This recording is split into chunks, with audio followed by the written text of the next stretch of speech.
I want to get to a very difficult subject right now and get both of you to weigh in on the Ahmaud Arbery case. First up, let's all take a listen to his heartbroken father. This was in an interview with my colleague Craig Melvin a bit earlier. Take a listen.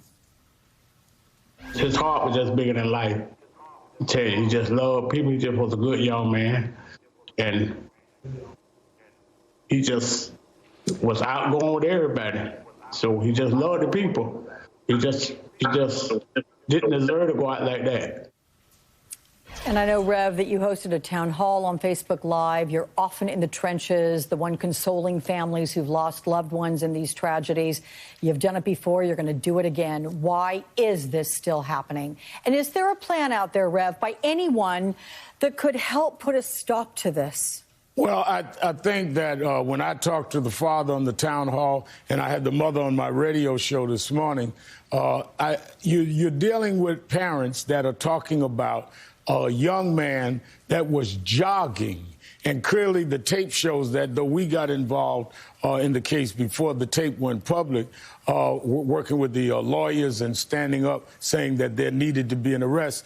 If you see this tape, Alex and Charlamagne, the tape came out Wednesday, I think, of this week, but he was killed February 23rd. Yeah. Who saw the tape in the prosecutor's office and felt there was no probable cause based on the tape to make an arrest? For 2 months, somebody had this tape, they had knowledge of what was on the tape, and they made no arrest. So there clearly needs to be some accountability there. So when you say, how will this stop? You must have prosecutors that will operate within the law. The law says probable cause. You don't try a case at the scene. You have an unarmed, dead young man. You have two people there standing there with a magnum and a rifle.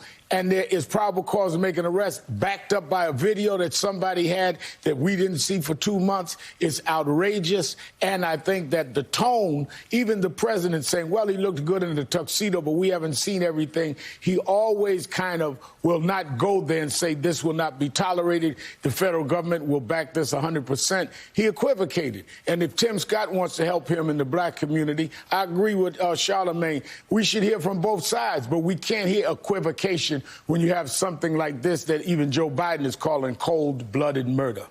Charlamagne, I'm sure that you have some thoughts to share on this, so what are they? Yeah, my thoughts, man, rest in peace to that brother and condolences to his family.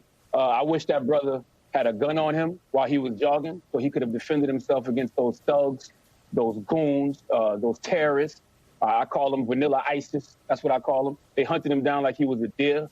And I would also tell all my brothers and sisters out there to go buy yourself a legal firearm and learn how to use it so you can protect yourself and your family. I am 2A all day, and I think when you're a black person in America, owning a legal firearm is a form of self-care. So that's my thoughts on that. I wish that brother had a gun on him while he was jogging so he could have defended himself. I would much rather see him, in prison fighting for his freedom, in jail fighting for his freedom, as opposed to, being in a casket right now. Charlamagne, can I ask you, since these two, they've been charged with murder, we don't know if there'll be anybody else who will be brought into the charges. This father and son were showing their pictures right now. The legal system, the Rev talked aspirationally about what changes he would like to see in the legal system. Talk about that, because while I can understand the emotions behind what you said about what you wish people would do within the black community, I'm sure you also understand that the prospect of everybody going out there and using guns to make their points or defend themselves or attack, that may not turn out well in the big picture.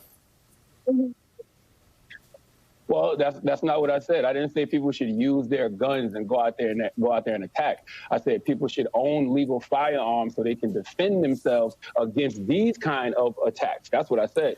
Now, as far as the justice system, I don't have any faith in the justice system.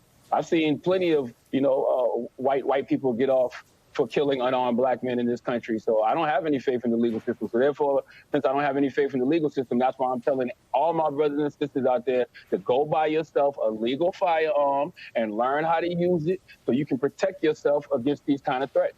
All right. Well, Second Amendment. I'm glad that you... The Constitution is for all of us, right? Pardon me, sir? The Constitution is for all of us, right?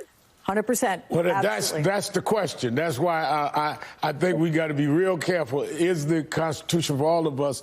And who breaks that? Who raises this, what Charlemagne is saying, is the continued lack of the justice system treating us like it's for all of us. Many of us that are committed to nonviolence, our problem is not people feeling they should get a gun. Our problem is people that will not enforce the law.